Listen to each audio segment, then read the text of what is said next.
8h17, le petit déjeuner politique ce matin, c'est Gaspard Koenig, qui est philosophe, candidat à l'élection présidentielle et créateur du mouvement politique Simple. Oui, bonjour Gaspard Koenig. Bonjour. Vous êtes l'un des derniers à avoir déclaré votre candidature donc à l'élection présidentielle. Pas de grand parti, pas encore les 500 signatures, pas de grande notoriété. Vous allez nous expliquer pourquoi vous vous engagez, comment vous allez vous organiser.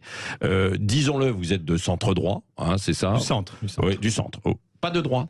Ça peut aller du centre-gauche au centre-droit, ça dépend des sujets. Vous avez été l'une des plumes de Christine Lagarde en 2008, hein, c'est ça. Vous avez écrit plusieurs livres. On vous décrit comme un philosophe citoyen, et c'est à ce titre que vous vous présentez justement avec comme mot d'ordre « tout contre la bureaucratie ». C'est en quelque sorte. C'est simple, le parti s'appelle Simple, c'est simplifier la bureaucratie évidemment administrative, mais aussi la bureaucratie des entreprises. Je pense que notre pays, il meurt de, au fond, la multiplication des injonctions, des contraintes et des normes, et que ce dont on a besoin, c'est d'autonomie. Donc nous, on a des propositions extrêmement radicales pour redonner aux gens cette marge de responsabilité sans laquelle il n'y a pas vraiment de vie en société possible. Et regardez aujourd'hui les soignants, qu'est-ce qu'ils réclament? Moins de blabla à l'hôpital. Les chercheurs, qui ont fait une tribune il y a 3 jours, ils réclament quoi? Moins de critères dans leur projet de recherche parce qu'ils passent la moitié de leur temps en paperasse. Les policiers réclament quoi? En fait, il y a de plus en plus d'effectifs, mais il y a de moins en moins de policiers sur le terrain parce qu'ils sont coincés dans les commissariats à faire de la procédure. Les salariés, ils réclament quoi? Plus d'autonomie, que l'on délègue, si vous voulez, le pouvoir, la responsabilité à l'agent le plus proche du terrain. Les communes, les maires, ils réclament quoi? Plus d'autonomie fiscale, démocratique et réglementaire, parce qu'ils en ont marre que toutes leurs compétences soient déléguées et conçues depuis Paris et que l'argent, il faille aller le rechercher à Paris. Donc en fait, c'est vraiment un grand projet de société qui revient sur 2 siècles de jacobinisme, de verticalité, qui aujourd'hui atteignent franchement leur apogée. Et pourtant, chaque président dit simplification administrative. Le choc à chaque fois, il y a tous les présidents, que ce soit Emmanuel Macron, François Hollande, Nicolas Sarkozy, et même avant, on l'avait dit, quoi. Oui, mais d'abord, personne n'en a fait un projet de société. Deuxièmement, personne n'en a fait quelque chose de prioritaire. Moi, je dis que c'est le sujet numéro 1, faire moins plutôt que plus, et que ça va débloquer énormément de choses. Et troisièmement, il y a une question de méthode. Ce qui a été fait jusqu'à présent, effectivement, sous chaque quinquennat, c'est une commission qui regarde quelles normes on va ôter. Et il se passe toujours la même chose. Quand on ôte une norme, il faut en remettre 2 pour maintenir l'équilibre. Et puis pendant ce temps-là, il y en a 4 qui reviennent par la fenêtre parce qu'on n'a pas changé le système. Moi, ce que je propose, c'est un changement drastique. Et pour cela, nous avons conçu une méthode avec des juristes qui est exposée dans un livre manifeste qui s'appelle « Simplifions-nous la vie ».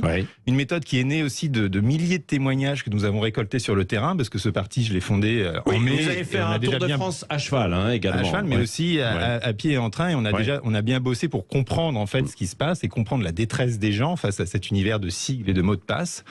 Et de dossiers et de demandes de subventions, et j'en passe, c'est des meilleurs. D'ailleurs, aujourd'hui, vous avez un rapport de la Cour des comptes qui vous explique que 30-40% des gens ne touchent pas le RSA parce que c'est trop compliqué, et ça explique le non-recours. Donc, en fait, tout le monde est dans la même situation. Et ce qu'on propose, nous, c'est pas de regarder quelles normes ôter, mais quelles normes garder. Et c'est pour ça qu'on a appelé ça projet Portalis, du nom du juriste qui a déjà fait ça sous Napoléon à la fin de la Révolution française, en disant maintenant, on va recodifier le droit, on va garder les grands principes essentiels, ça a donné le code civil, et puis le reste, on l'enlève. Et ce qu'on promet, et ce qui est en fait une rupture majeure, c'est de diviser par 100 le nombre de normes, de faire tenir le droit français en un volume, compréhensible par tous, et ça redonnera une liberté et un souffle au pays extraordinaire. Alors, mais qu'on comprenne bien, Gaspard Koenig, parce que vous avez travaillé justement aussi dans les ministères, je le disais avec Christine Lagarde, donc vous connaissez ça de près. Pourquoi il y a ce système? Pourquoi il est là? Il a bien une raison d'exister, non? Ou alors ce sont des gens qui maintiennent ce système pour exister eux-mêmes? Non, je pense que les gens qui sont à la tête de l'État sont plutôt bien intentionnés, de bonne volonté.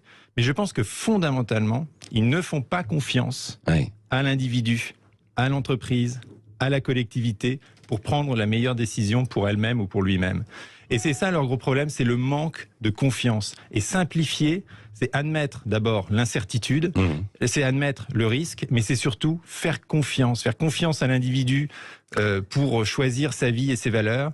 C'est faire confiance à la commune pour faire quelque chose qui fait sens dans son environnement local. C'est faire confiance à l'entreprise pour faire ses propres choix d'investissement sans tout diriger depuis un grand commissariat du plan. Et cette histoire de confiance, elle est centrale dans la société française. Ça a été dénoncé depuis Alain Peyrefitte, depuis les années 70. Nous sommes une société de défiance. On le voit très bien dans les tensions actuelles. Alors, Gaspard Koenig, par rapport à l'actualité en fait du moment et par exemple ce qui s'est passé hier dans l'éducation nationale avec cette grève, c'est le problème, c'est Blanquer ou c'est justement un souci de bureaucratie qui n'a pas permis de s'organiser à temps avec cette crise du Covid? Et ça reflète exactement ce que je dénonce. C'est-à-dire que pour lutter contre un virus que maintenant tout le monde comprend, ou tout le monde a l'information, plutôt que de responsabiliser les gens, de dire écoutez, voilà, ça dépend de votre taux d'incidence, ça dépend de vos élèves, ça dépend de votre quartier, vous prenez la meilleure décision pour vous-même et pour votre établissement en étant raisonnable, mais les gens se saisiraient de cette opportunité. Ouais, c'est ce qui s'est passé à un certain moment donné. Mais regardez ce qui se passe aujourd'hui. Au lieu de ça, on micro-régule, on comprend plus rien, il y a une insécurité juridique totale parce que les règles changent tous les 3 jours. Et à chaque fois, c'est des règles qui sont conçues, encore une fois, avec un semblant de rationalité, mais qui sont conçues depuis le haut. Et c'est ça qui marche pas. Parce que quand vous appliquez une règle détaillée et homogène depuis le haut, eh ben, elle ne s'applique pas à la réalité du terrain. Parce que la réalité, elle est plus complexe que tous les plans que vous pouvez élaborer rue Grenelle. Et c'est toujours la même histoire. Et sur le port du masque, c'est un peu la même chose. C'est-à-dire que, alors, le port du masque, il y a une décision qui est prise en fait au plus haut niveau, port du masque en extérieur, et puis la justice, après des recours, qui vient de l'annuler. Donc, c'est kafkaïen, ça aussi. Le port du masque, c'est le meilleur exemple. En fait, on ne sait même plus contre quoi on lutte, puisqu'on a décidé de laisser circuler un virus qui est désormais beaucoup moins létal pour ceux qui sont notamment triple vaccinés, et beaucoup moins létal de manière générale. Bon. Et au lieu d'assumer cette décision politiquement et de dire désormais vous vivez comme avant, qu'est-ce qu'on fait? On multiplie les petites normes, les petites injonctions, les petites contraintes. Et on crée des situations totalement kafkaïennes où vous avez l'obligation de porter le masque à l'extérieur. Vous arrivez dans un café, vous avez le droit de l'enlever, alors même que les contaminations sont beaucoup plus probables. Mais il faut s'asseoir. Ah non, sauf si c'est un meeting politique ou si c'est une messe. Là, vous avez le droit d'être debout parce qu'il n'y a plus de jauge. Et puis pour les enfants aussi, ça change. Suivant que c'est une activité périscolaire, pas périscolaire, etc.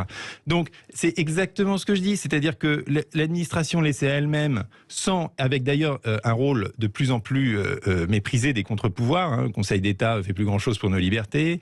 Le Conseil d'État est souvent saisi quand même. Souvent saisi, mais il donne souvent quand même la mauvaise réponse, je trouve, pendant cette crise.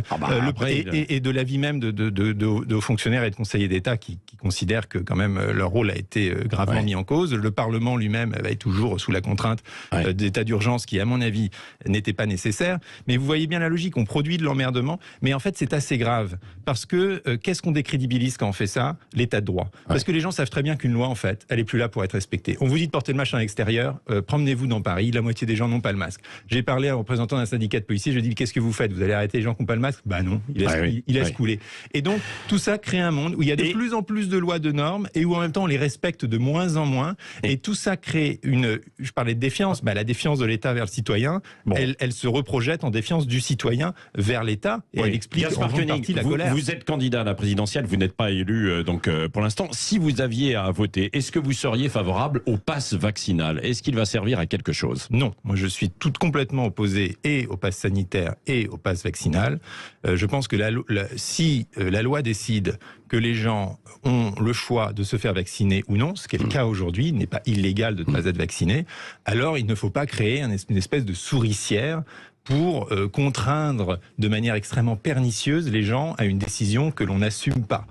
Et je pense que c'est aussi une très mauvaise habitude de prendre que quelque part accepter cette espèce de contrainte permanente où il faut scanner des codes barres, où évidemment il y a des trucs qui marchent pas, où l'on délègue le pouvoir de police aux serveurs, aux ouvreurs de cinéma qui n'ont rien à voir avec tout ce schmilblick, et que ça contribue encore une fois à l'effondrement de l'état de droit, parce qu'on comprend bien que la loi elle est plus faite pour dire ce qui est légal, ce qui n'est pas légal, mais c'est une espèce de mélange de morale qui est censé vous dire ce qui est bien, ce qui n'est pas bien, quels sont les bons comportements, quels sont les bons citoyens. C'est pas ça le rôle de la loi. Gaspard Koenig, est-ce qu'on ne va pas vous accuser de faire un certain populisme intellectuel, c'est-à-dire il faut tout simplifier, etc., alors que finalement tout n'est pas aussi simple que ça?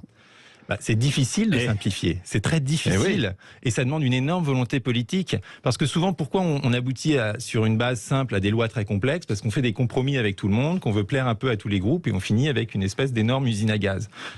Donc je ne dis pas que le mouvement dans lequel je me suis engagé est quelque chose de facile. Et d'ailleurs, je simplifie un peu la vie de tout le monde, sauf la mienne, parce que ça fait 6 mois qu'on a créé un parti, on a fait une campagne de terrain, on a produit un livre, on a fait des meetings, on présente une candidature, on a constitué une équipe. Tout ça demande évidemment un énorme investissement, mais je suis persuadé qu'avec de la volonté politique, la réforme que je propose, c'est une réforme d'abord à coût zéro. C'est une réforme qui demande juste du jus de cerveau de juristes et de la société civile. Mais ça mettra du monde au chômage, non? C'est une réforme qu'on peut faire en 2 ans. Mais imaginez l'activité que ça va créer. Regardez dans les villages, on me dit souvent, c'est mon père ou ma mère, quand ils voulaient faire une fiche de paie, ils allaient à la poste, ils prenaient le bordereau, ils engageaient quelqu'un, pouf, c'était fait, et puis la personne travaillait X mois, années. Bon, aujourd'hui, évidemment, pour faire une fiche de paie, si vous n'avez pas un expert comptable, c'est pas possible. Et donc, vous voyez ce que vous nourrissez. Vous dites, on va mettre des gens au chômage, mais on met au chômage les improductifs, tous ces intermédiaires qui aujourd'hui, en fait, on est obligé d'avoir des fonctions intermédiaires, profitent de la complexité. Non, mais imaginez... qui doivent nous simplifier la vie, normalement. Mais non, mais attendez, si on simplifie en amont, imaginez le nombre d'activités que l'on va créer, évidemment dans la sphère économique, mais aussi dans la sphère associative et tout simplement dans nos vies à tous. Emmanuel Macron en a parlé à plusieurs reprises, justement, de cette lourdeur de l'administration. Il vous déçoit, Emmanuel Macron? Emmanuel Macron, il a mis en place exactement l'inverse, c'est-à-dire qu'il a reverticalisé le pouvoir. Sur le plan territorial, avec l'abolition de la taxe d'habitation qui a retiré leur dernier levier fiscal aux collectivités. Sur le plan institutionnel, en repersonnalisant encore plus le pouvoir.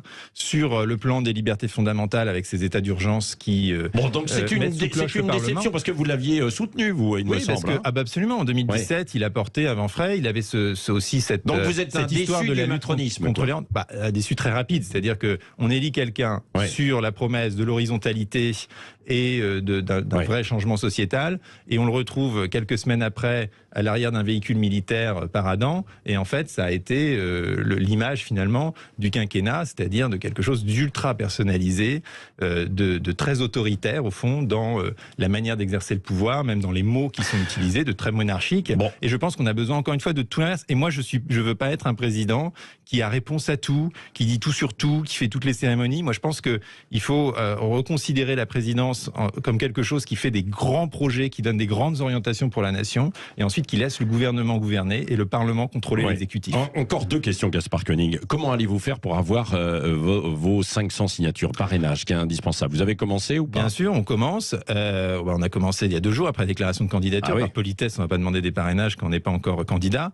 Mais ça fait 2 ans que je sillonne le territoire, vous l'avez dit à cheval, puis dans cette campagne de simplification. Donc vous avez bon espoir. Et j'ai un vrai réseau de maires ruraux qui comprennent justement ces problèmes-là. Et je pense que les 2 gros sujets que l'on porte, qui sont décentralisation et autonomie locale, qui sont des sujets très fondamentaux pour la France, c'est des sujets qui sont au cœur du problème des collectivités. Et je pars dès lundi en Corse pour le premier déplacement de campagne. Et pour moi, c'est un déplacement assez symbolique sur justement l'autonomie locale. Comment vous financez? Comment faites-vous? Comme tout le monde, comme je suis un nouveau parti, j'ai pas accès au financement public, je n'ai pas recours à l'endettement. Parce que ça coûte tout ça quand même, les déplacements. Je n'ai pas recours à l'endettement et je pense que l'État devrait en faire de même. Il faut vivre frugalement. Et donc, depuis juillet, je lève de l'argent, donc par des petits dons, les gros dons, vous savez, c'est plafonné comme pour tout le monde à 5 500 € par particulier. Et donc tout ça me permet d'avoir aujourd'hui une équipe permanente. Et je pense qu'on peut faire aujourd'hui une vraie bonne campagne avec des moyens relativement modestes. Et d'ailleurs, ça reflète tout à fait le sens du message que je porte, qui est un message de simplicité, de sobriété. C'est pour ça que mon discours vous irez jusqu'au bout. Ou alors vous êtes là pour vous signaler éventuellement un poste de ministre après dans un prochain gouvernement? Pas du tout, je suis là pour constituer une force politique dont la France a absolument besoin, une vraie force libérale au sens historique, au sens noble du terme, qui donne confiance à l'individu, à la commune, à l'entreprise. Merci Gaspard Koenig, donc philosophe et candidat à l'élection présidentielle. On vous invitera en fait de nouveau pour voir où vous en êtes. Bon Tour de France en tout cas. Dans un instant.